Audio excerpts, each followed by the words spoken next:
আন্তরিক অভিনন্দন। আমরা জানি যে আজকে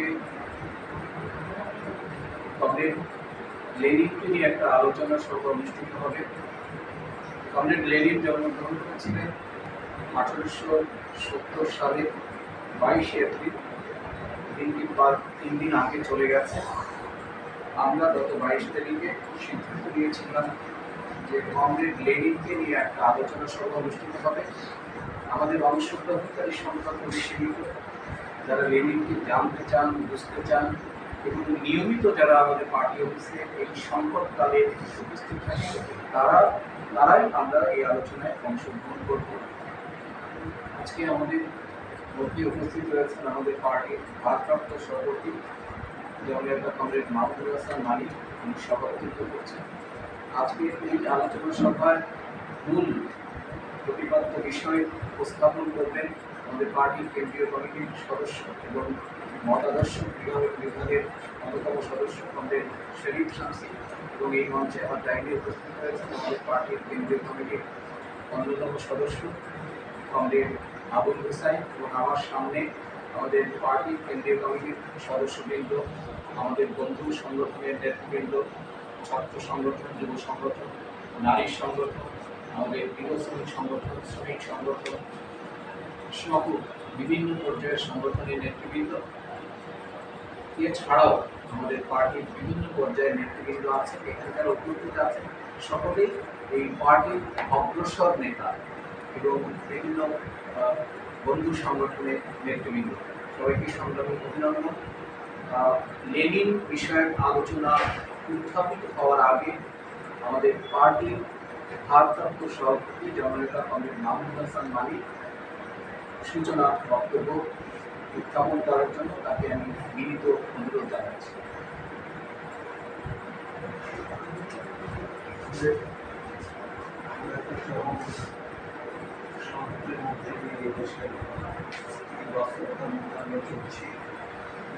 আমাদের পার্টি আরো সংগঠন, এর মধ্যে আমরা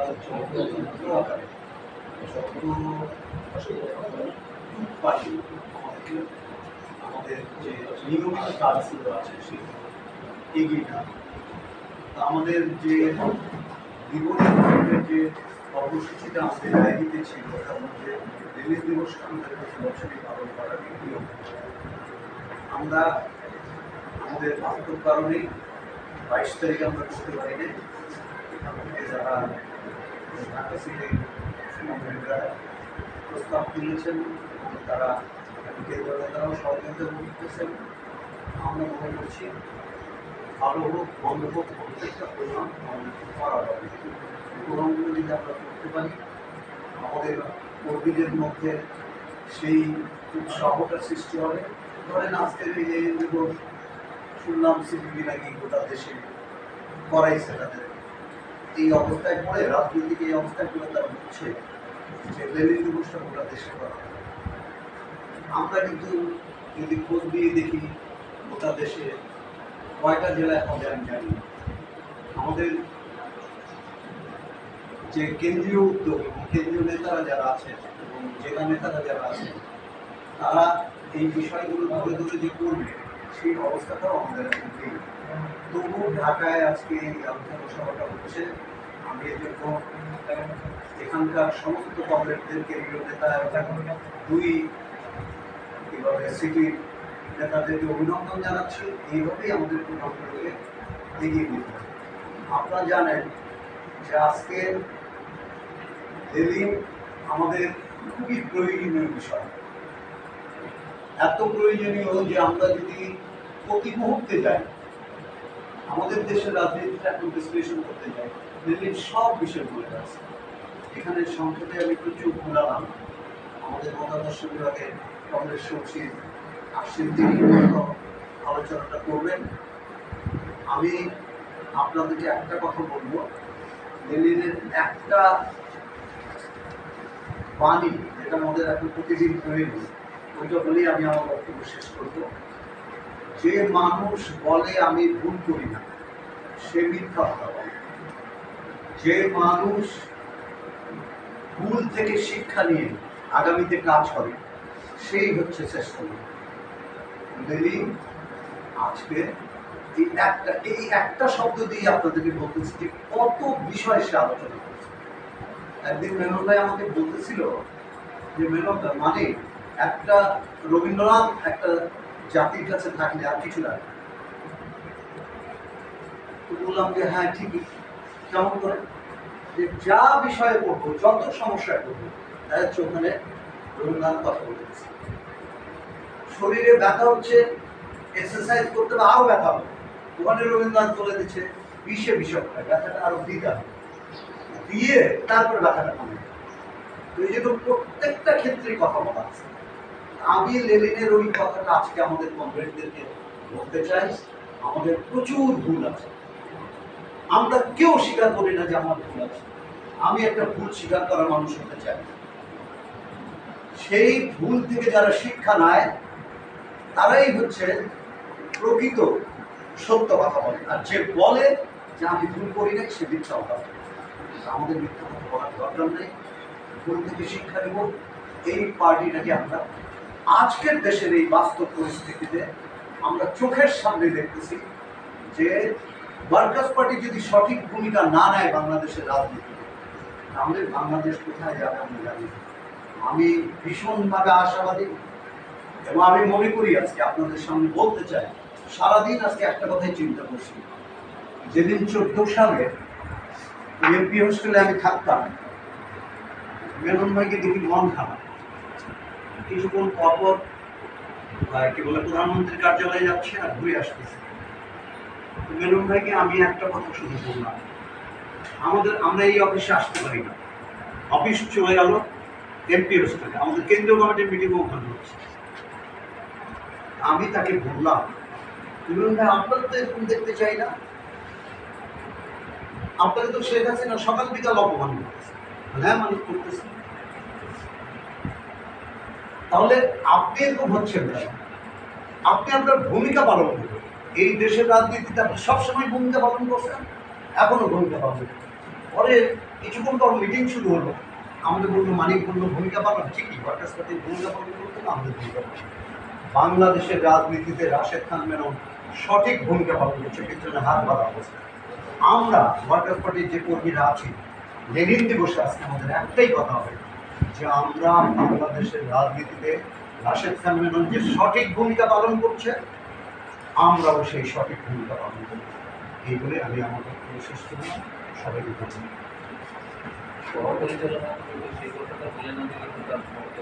আজকে এখন সভা পরিচালনা করবে আমাদের কুন্দি সরকার। অমৃতগঞ্জ উপস্থাপক হিসেবে কথা বলার থাকে, কিন্তু আমি সেই কথা আমি বলবো না। আমি সেই কথা বলার সময় কিন্তু আমি আজকে যদি প্রবন্ধ উপস্থাপন করলেন তার জন্যই আমি ব্যক্ত দিতে চাই। আমি শুধু এই কথাটি বলতে চাই যে আমাদের এই দেশে, এই উপমহাদেশে 1920 সালে কমিউনিস্ট পার্টি গঠিত হয়েছিল। তো পাকিস্তানের রাষ্ট্রটি হওয়ার পরে 1948 সালে পাকিস্তানের কমিউনিস্ট পার্টি গঠিত হয়েছিল এবং তারপরে আমাদের পার্টি 60-এর দশকে বিভিন্ন ধাপে বিভক্ত হয়েছিল। তারপরে 1971-এর স্বাধীনতার সংগ্রামের সময় জাতীয় মুক্তি সংগ্রাম সমন্বয় কমিটি গঠন করেছিলেন আমাদের আজকে যারা এই পার্টির সঙ্গে রয়েছেন, কেউ কেউ প্রয়াত হয়েছেন। 1972 সালে 17ই মে, যেটিকে আমরা প্রতিষ্ঠা দিবস হিসেবে ঘোষণা করেছি, সেই 17ই মে বাংলাদেশের কমিউনিস্ট পার্টি লেনিনবাদী গঠিত হয়েছিল এবং বাংলাদেশের বিভিন্ন জায়গায় লেনিনীয় পদ্ধতিতে পার্টি গঠনের জন্য, গণসংগঠন সৃষ্টির জন্য পার্টি স্কুল তৈরি হয়েছিল। আমাদের এখনও একটি পার্টি স্কুল আছে, কিন্তু আমরা সঠিকভাবে লেনিনীয় পদ্ধতিকে পার্টি পরিচালিত করছে কিনা সেটি একই প্রশ্নটি এখন আমাদের মধ্যে রয়ে গেছে। আমরা আমাদের পার্টি লেনিনবাদী কমিউনিস্ট পার্টি 1979 সালে বাংলাদেশের ওয়ার্কার্স পার্টি হিসেবে পরিচালিত হয়েছে। তারপরে বিভিন্ন ঐক্য আর ভাঙন, ঐক্য এর মধ্য দিয়ে আজকেই আমাদের বাংলাদেশের ওয়ার্কার্স পার্টি। এই পার্টির উদ্যোগে আজকে অনুষ্ঠিত কেন্দ্রীয় কমিটি ব্যাকআপে লেনিন দিবস উদযাপন কমিটির উদ্যোগে আজকে এই দিবসটি পালিত হচ্ছে। এই দিবসটি আলোচনার বিষয় উত্থাপন করছেন আমাদের পার্টি কেন্দ্রীয় কমিটির অন্যতম সদস্য এবং মতাদর্শ বিভাগের সদস্য কমরেড শরীফ শামসী। আমরা তার আলোচনা শুনব এবং আমাদের সিদ্ধান্ত অনুযায়ী আমাদের ভেতরে কোনো প্রশ্ন থাকে তার কাছে সেই প্রশ্ন আমরা উত্থাপন করব। এই প্রশ্ন উত্থাপনের মধ্য দিয়ে এবং পরে সমাপনী বক্তব্যের মধ্য দিয়ে আজকে আলোচনা সভা সমাপ্তি ঘোষিত হবে। এখন আলোচনা উত্থাপন করছেন কমরেড শরীফ শামসী। আজকে লেনিনের 155তম জন্মদিনে আগে কর্তৃক আয়োজিত সভার সংগ্রামী সভাপতি উপস্থিত কেন্দ্রীয় সচিববৃন্দ, কমরেডস, বন্ধুগণ, সপ্তাহখানেক আগে আমাকে অবলোকন করে বললেন যে লেনিন দিবস 22 তারিখ একটা আলোচনা হবে, আসতে হবে। তো সেই ইয়েতে আমার শরীরটা একটু ভালো যাচ্ছে না, এবং আমি আলোকে জানিয়ে রাখি এই কারণে আমি অনে নন আগের বিষয়টির উপর আসতে পারি। আমি বললাম ঠিক আছে, আমরা লেনিনের বিষয়ে আমরা আসবো। তারপরে একদিন দুদিন পরে আমি আমাদের 22 তারিখ তো কালকে হবে কিনা হচ্ছে না, 2 দিন পরে হবে। তো এই হিসাবে আমি আমাদের লেনিনকে নিয়ে আলোচনা করার জন্য আমাকে দেওয়ার জন্য দেওয়ার জন্য চাই। কারণ হচ্ছে আমরা দীর্ঘ সময় ধরে পথ চলতে গিয়ে কিন্তু আমরা এবং আমি সেটা বলি আর কি, সেটা হচ্ছে আমাদের আসলে যখনই জিজ্ঞেস করা হয় তোমাদের আদর্শ তখনই কিন্তু আমরা বলি যে আমাদের আদর্শ হচ্ছে মার্ক্সবাদ, লেনিনবাদ।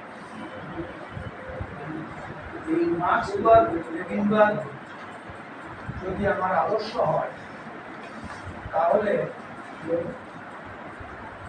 কার্ল মার্কস, ফ্রেডরিক এঙ্গেলস এবং লেনিনকে অবশ্যই আমাদের ভালোভাবে জানা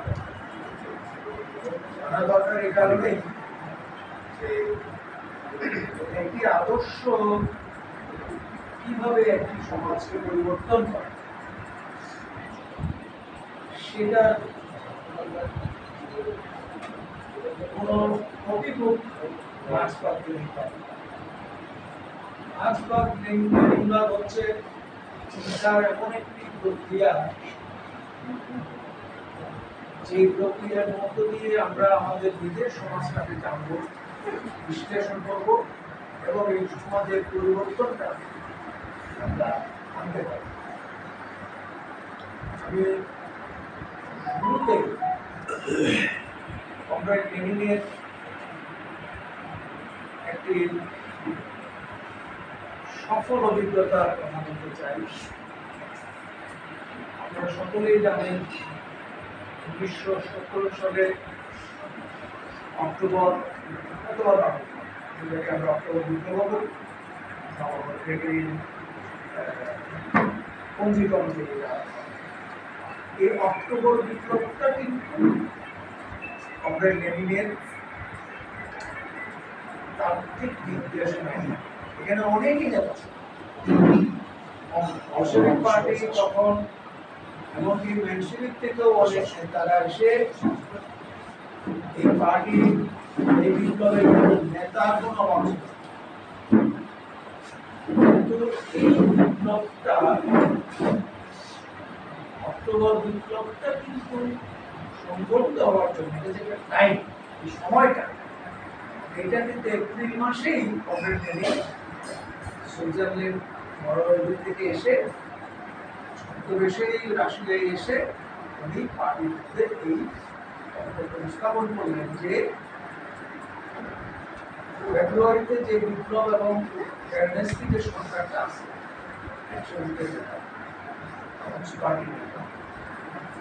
এখন কিন্তু এমন একটা সময় এসেছে যখন আমরা শ্রমিকদেরকে বলতে পারি,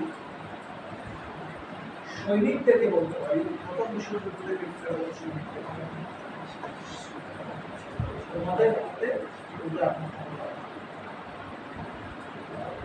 সোভিয়েতের ভাষায়, রুশ ভাষায় সোভিয়েত, সোভিয়েত মানে হচ্ছে সমিতি,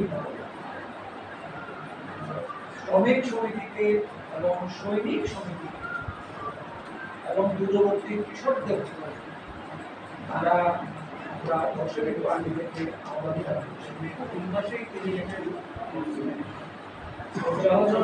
ভাবে বললেন সকল ক্ষমতা আসলে সোভিয়েত গুলোকে, অর্থাৎ টেরোরিস্টের নেতৃত্বে যে সরকারটা গঠিত হচ্ছে সেই সরকার রাশিয়ার সমাজতান্ত্রিক বিপ্লবের জন্য উপযুক্ত হয়। তারা একটা বুর্জোয়া ধারাবাহিকতা রক্ষা করছে। এই যে এপ্রিল মাসে এই ঘটনা তিনি এসে বললেন, সেই এপ্রিল মাসে বর্ষিকা এটা গ্রহণ করলো এবং স্লোগান উত্থাপন করলো। এবং স্লোগান খুব সহজ পাইল। কি স্লোগান দিল? বলল রুটি চাই।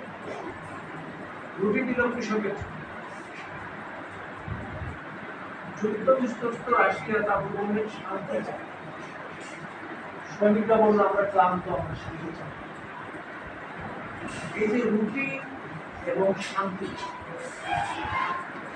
এই যে মানুষের যে রুটির দরকার, তখন বলতে হয় যে মানুষকে রুটি দাও। মানুষের যখন শান্তির প্রয়োজন হয় যুদ্ধ বিধ্বস্ত কোনো দেশকে, তখন বলতে হয় শান্তি দাও। এই রুটি শান্তি এগুলোকে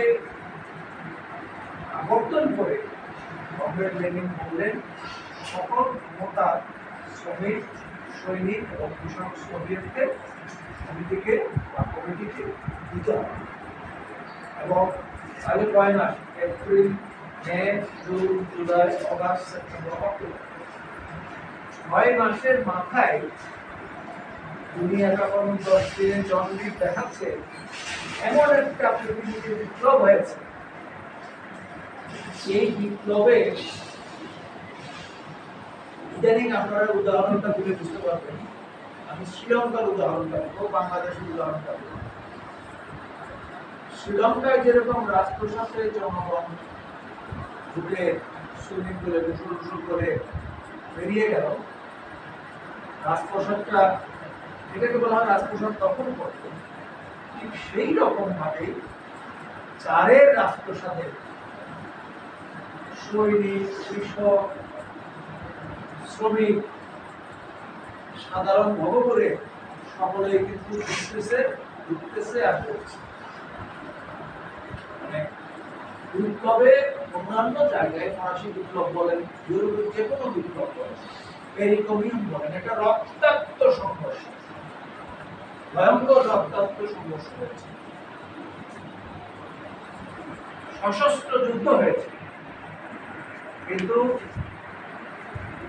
অক্টোবর বিপ্লব এমন একটি বিপ্লব, যে বিপ্লবটা মানুষের কাছে উৎসবে পরিণত হয়েছে। ইদানিং কমরেড মাওসেতুংয়ের একটা উদ্ধৃতি দেওয়া দেখি ফেসবুকে, বিপ্লব একটি উৎসব। কিন্তু এই উৎসবটা কার? যে বিপ্লবও কিন্তু কোনো উৎসব ছিল না। যে বিপ্লবও কিন্তু দীর্ঘ যুদ্ধের মধ্যে দিয়ে তাদেরকে সেটা অর্জন করতে।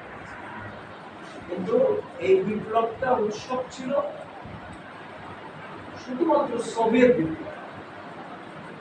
এবং মানুষ, যাদেরকে আমরা বলি শ্রমিক সোভিয়েত, সৈনিক সোভিয়েত, কৃষক সোভিয়েত, তারা কিন্তু এসে ক্ষমতাটা গ্রহণ করল, শাসনটা চালু করলো। কিভাবে? যে পাহারাদার সে পাহাড় দিচ্ছে, যে কৃষক সে তার সবজি নিয়ে আসছে, যে শ্রমিক সে তার কারখানার ব্যবস্থাপনাটা নিয়ন্ত্রণ করছে, অর্থাৎ এটা কোনো দখল নয়, এটা অর্জনের পথ।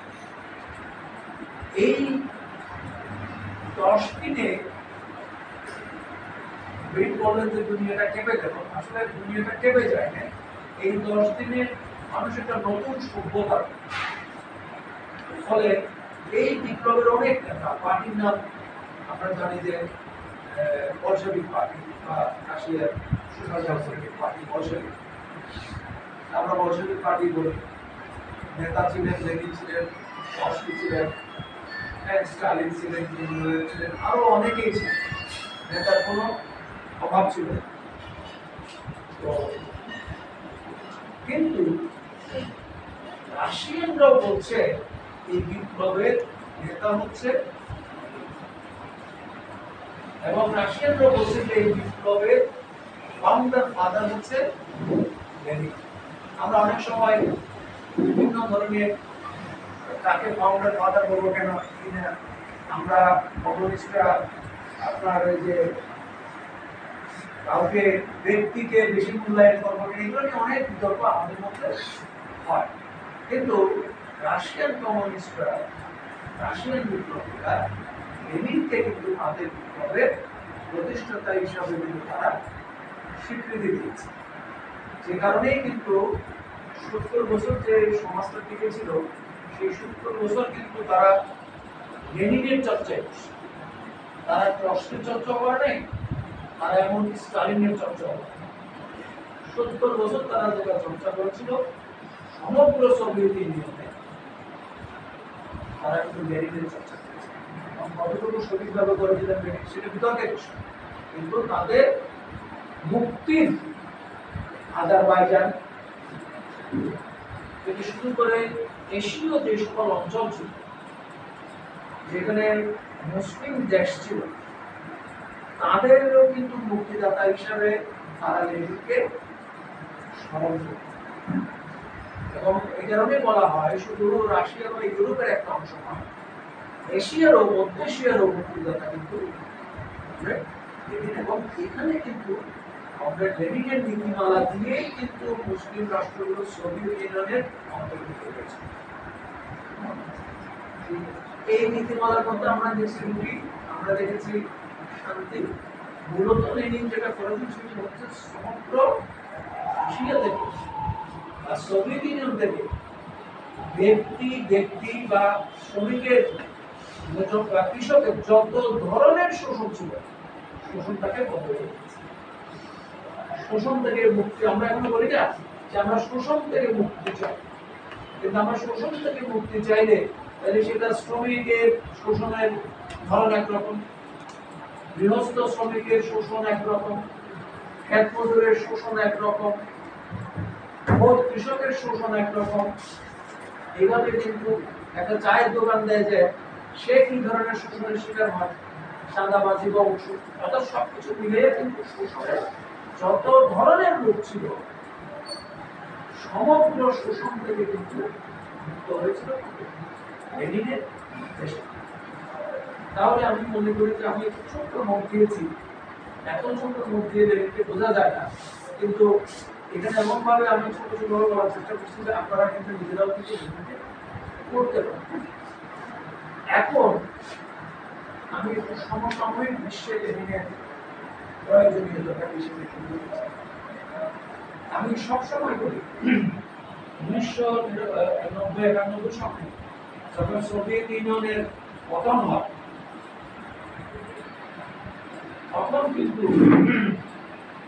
এমনকি বামপন্থীরাও মিষ্টি বিতরণ করেছে। আমি আমার বয়সী যারা বা আমার চেয়ে যারা বেশি বয়সী, এই তুলকানা রোড এবং রোডে, এই বিভিন্ন রোডে এই যে আনাগোনা করেন, তারাও কিন্তু জানেন সেদিন অনেকেই কিন্তু সোভিয়েত পতনের পরে মিষ্টি বিতরণ করেছে। এবং এটা নিয়ে তর্ক তৈরি হয়, অনেকেই তখন সোভিয়েত ইউনিয়নকে সামাজিক সাম্রাজ্যবাদ এখন, এবং সোভিয়েত ইউনিয়নকে পররাষ্ট্র আক্রমণকারী বলতে আফগানিস্তান, হাঙ্গেরি, চেকোস্লোভাকিয়া, এই সমস্ত জায়গায় সোভিয়েত বাহিনী আক্রমণ করেছিল। এবং যে কারণে সোভিয়েত ইউনিয়নের সমাজতন্ত্র নাই, এটি একটি সামাজিক সাম্রাজ্যবাদ, ফলে এটার পতন হয়েছে, বৃষ্টি বিতরণ হয়েছে। সেদিনও কিন্তু যারা ধীর স্থির মার্ক্সবাদী তারা চিন্তা করেছিলেন যে সোভিয়েত পতনের বৃষ্টি বিতরণটা হচ্ছে বুর্জোয়াদের উল্লাসে সামিল হওয়া, শ্রমিক শ্রেণীর সাথে বেইমানি করা। কারণ সারা পৃথিবীতে তখন সিএনএন, তখন নির্দিষ্ট কিছু ধরে দেখা যেত। সিএনএন এর কাজই ছিল পৃথিবীর কোন কোন প্রান্তে লেনিনের মূর্তি কিভাবে ভাঙা হচ্ছে এটা দেখা। আমাদের এখানে ইত্তেফাক থেকে শুরু করে সব পত্রিকার ছবিতে নিউজে এটা প্রাধান্য ছিল যে কোথায় কোথায় লেনিনকে ভাঙা হচ্ছে, অপমান করা হচ্ছে। এমনকি এটা নিয়েও আলোচনা হচ্ছিল যে লেনিন যে মমি আছে সেটা কি। এই সমস্ত কিছুর মধ্যেও তখন আমার মনে আছে এই পার্টি যারা করতেন, যারা ধীর স্থির ছিলেন, যারা 72 সালে এই লেনিনবাদী কমিউনিস্ট পার্টি করেছিলেন, যারা মুক্তিযুদ্ধের সমন্বয় কমিটিতে ছিলেন, সে সকল নেতৃবৃন্দ কিন্তু এই ঘটনার ছিলেন এবং তারা সিদ্ধান্ত নিয়েছিলেন এইবার আমাদেরকে মার্ক্স এবং লেনিনকে ডিফেন্ড করতে, মার্ক্স এবং লেনিনকে আমাদের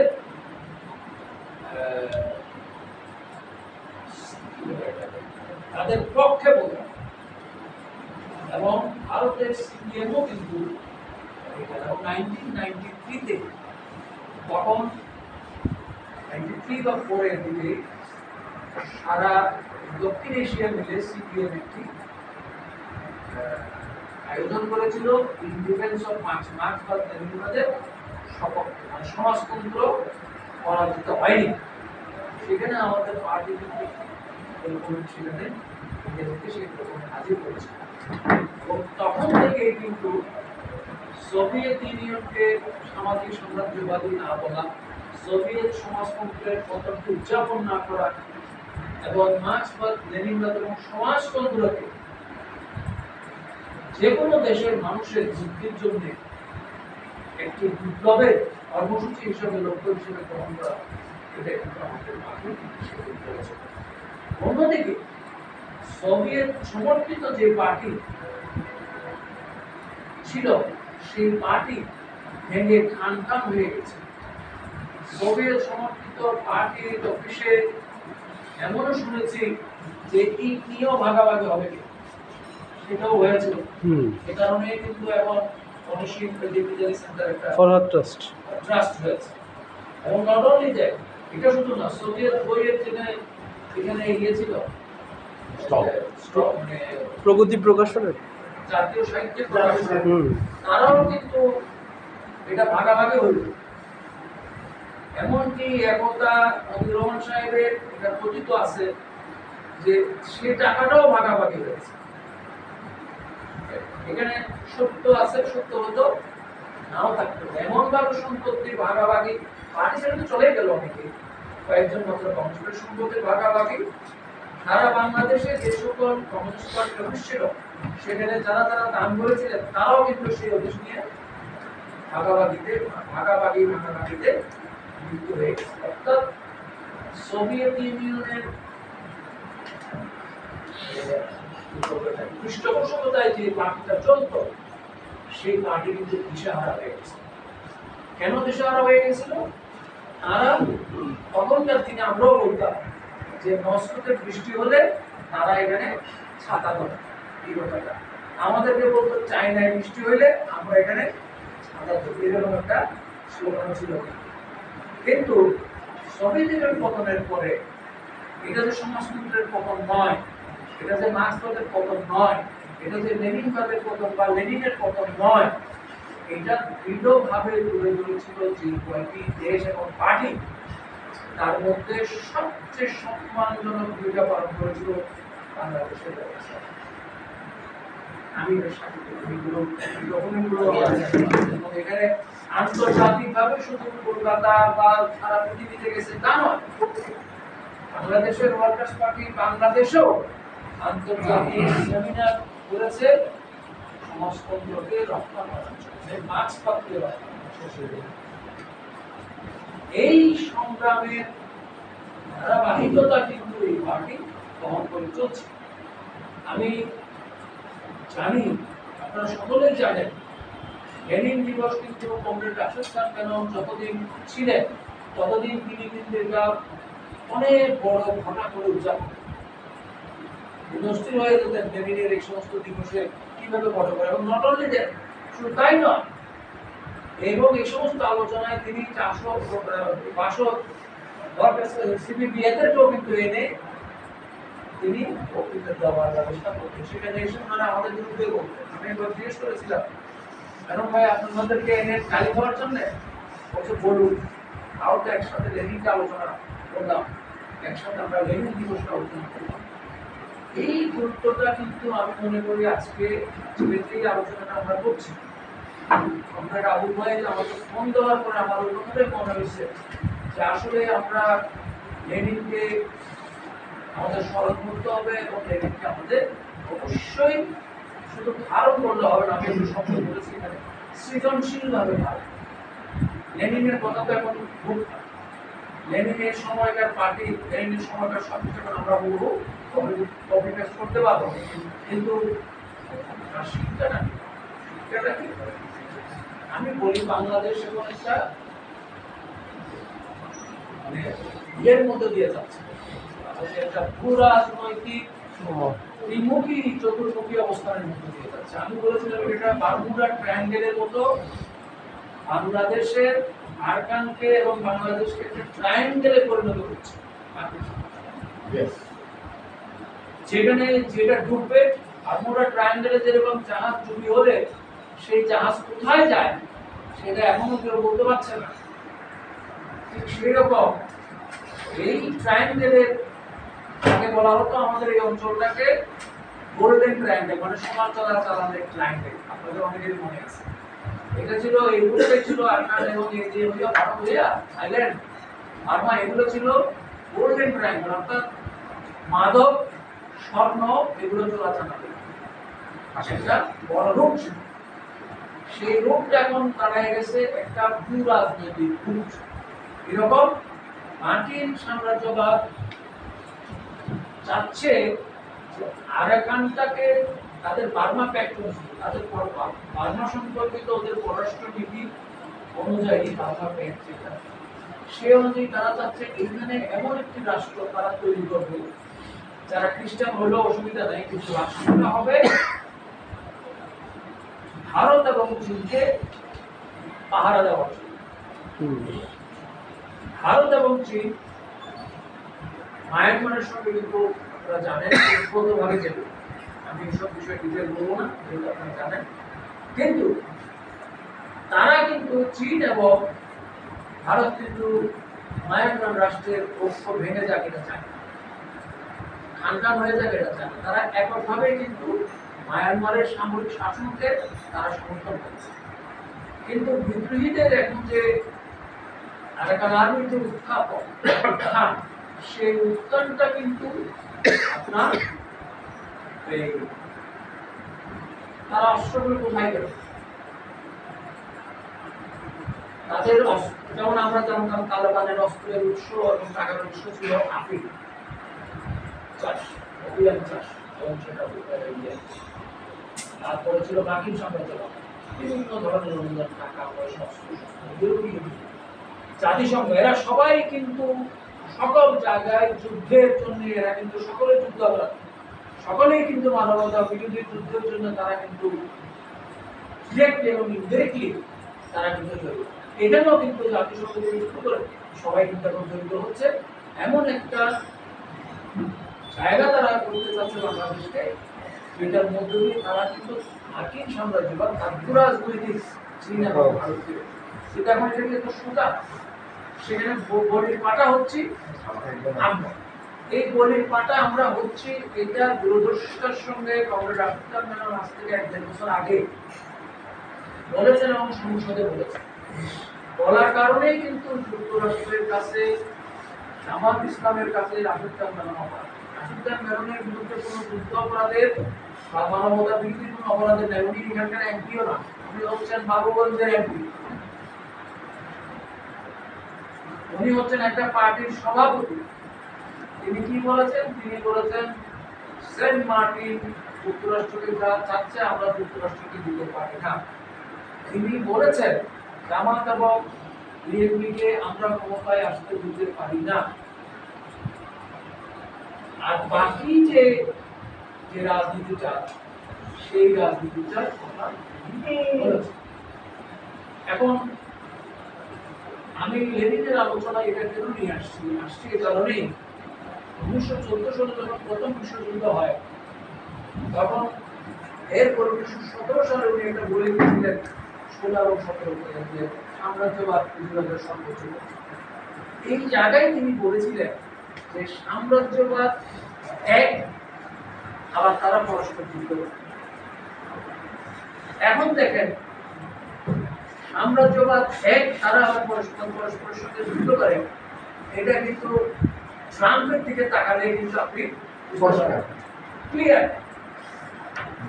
কারণ ট্রাম্প হচ্ছে 2-3টা কোম্পানিকে রক্ষা করতে চাচ্ছে। একটা হচ্ছে পৃথিবীর সবচেয়ে বড় টেক কোম্পানি, মানে যেগুলো আইসিটি টেক যে কোম্পানি আছে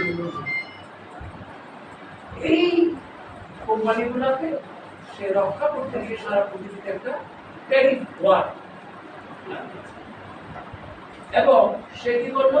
সে কানাডা, সে মেক্সিকো এবং আইসল্যান্ড বললো 3টা, পানামা 4টা। এরপরে তিনি কি বললেন? তিনি বললেন গাজাটাও আমার দরকার। গাজাটা কেন দরকার? এটা হবে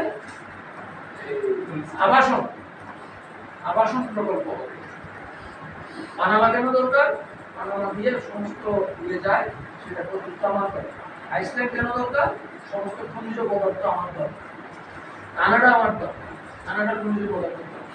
মেক্সিকো আমার দরকার। কেন দরকার? কারণ মেক্সিকোর সিতে যে মার্কিন যুক্তরাষ্ট্রের যে নৌ যে শক্তি, পরাশক্তি, সেটা দিয়ে কিন্তু সে ল্যাটিন আমেরিকাকে কন্ট্রোল করে। ল্যাটিন আমেরিকা কিন্তু ধীরে ধীরে লাল হয়ে যাচ্ছে। এই জায়গায় কিন্তু গত 2 বছর যদি আপনারা খেয়াল করেন, দেখবেন গত 2 বছর টানা মার্কিন যুক্তরাষ্ট্র ফরেন ডিপার্টমেন্ট প্রতিদিন বাংলাদেশ সম্পর্কে একটা প্রশ্নের জবাব দিয়েছে। এভরিডে মনে আছে কিনা আপনাদের মনে থাকার কথা, প্রতিদিন এভরিডে। তাহলে বাংলাদেশ কেন দরকার? বাংলাদেশ কিন্তু তার এখানে এবং বাংলাদেশের সবচেয়ে বেশি ফরেন ইনভেস্টমেন্ট কিন্তু আমেরিকা। আমাদের সিপিবি, আমাদের আনুমোদন তারা কিন্তু সবসময় গত 4-5 বছর ধরে বলার চেষ্টা করতেছে ভারত, চীন, রাশিয়ার পুঁজি হচ্ছে বাংলাদেশের। কিন্তু ভারতের যে পুঁজি, চীনের যে পুঁজি, রাশিয়ার যে পুঁজি, এই 3 জনের পুঁজির চেয়েও বেশি পুঁজি কিন্তু মার্কিন যুক্তরাষ্ট্রে বাংলাদেশের বিনিয়োগ আছে। কিন্তু একবারও কিন্তু মার্কিন যুক্তরাষ্ট্রের বিরুদ্ধে তারা বললেন এই 3টা দেশ, কারণ এই 3টা দেশ 14 দলীয় বলুন বা আওয়ামী লীগ বলুন সরকারকে তারা সাপোর্ট করেছে।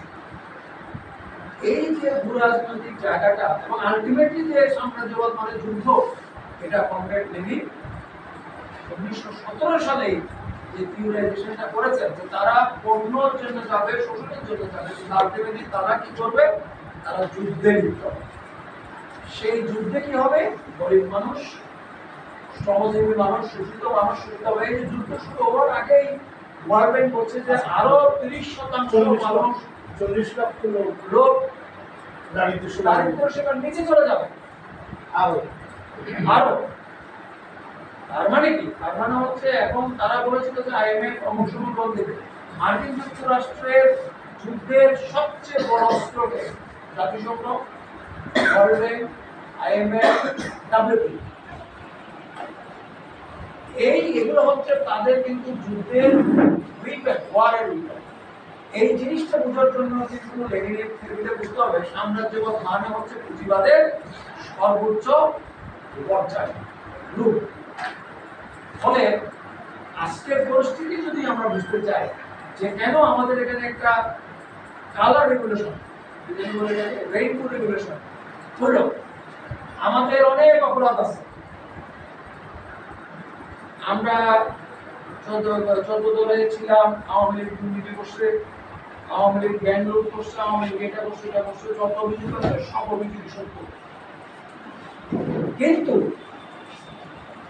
বাংলাদেশে আওয়ামী লীগের এই অপরাধের জন্যই আওয়ামী লীগ সরকার চলে গেছে, এটা যদি কেউ মনে করে কারণ বাংলাদেশের দুর্নীতির প্রথম জন্মদাতা হচ্ছে ওয়ার্ল্ড ব্যাংক, দ্বিতীয়ত IMF, তৃতীয়ত রাষ্ট্র। কারণ বড় প্রজেক্ট সবই ওয়ার্ল্ড ব্যাংকের প্রজেক্ট, বড় প্রজেক্ট সবই IMF কর্তৃক প্রজেক্ট, বড় প্রজেক্টগুলো কিন্তু সরকারি যে প্রজেক্ট।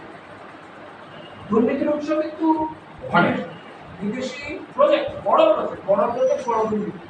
ফলে এই দুর্নীতির সঙ্গে তারা যুক্ত, তারা কিন্তু পুরো নিয়ন্ত্রণ নিতে না পারার কারণে কিন্তু পদ্মা সেতুতে তারা দুর্নীতির অভিযোগ এনে পদ্মা সেতু হয়ে গেল। অর্থাৎ কোনো দেশ যদি যেমন নিজের পায়ে দাঁড়াবে, চুরি করে হোক ডাকাতি করে হোক, যদি নিজের পায়ে সে দাঁড়ায়, যেমন আমাদের গ্রামে কোনো চোর যদি চুরি করে হলে একটা ঘর বাঁধে, সমাজ তাকে গিয়ে ঘরটা ভেঙে দেয়, কারণ জানে যে ঘর ভাঙে ফেলছে, সমস্যা কত ফিরে আসবে, সমাজে তো চোর লাগবে, সে কেন আমার মতো ভদ্রলোক হয়ে একটা বাড়ি করবে।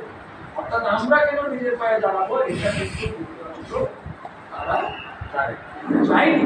অর্থাৎ পলিটিক্যালি কিন্তু মার্কিন যুক্তরাষ্ট্রের বিরোধিতা করাটাই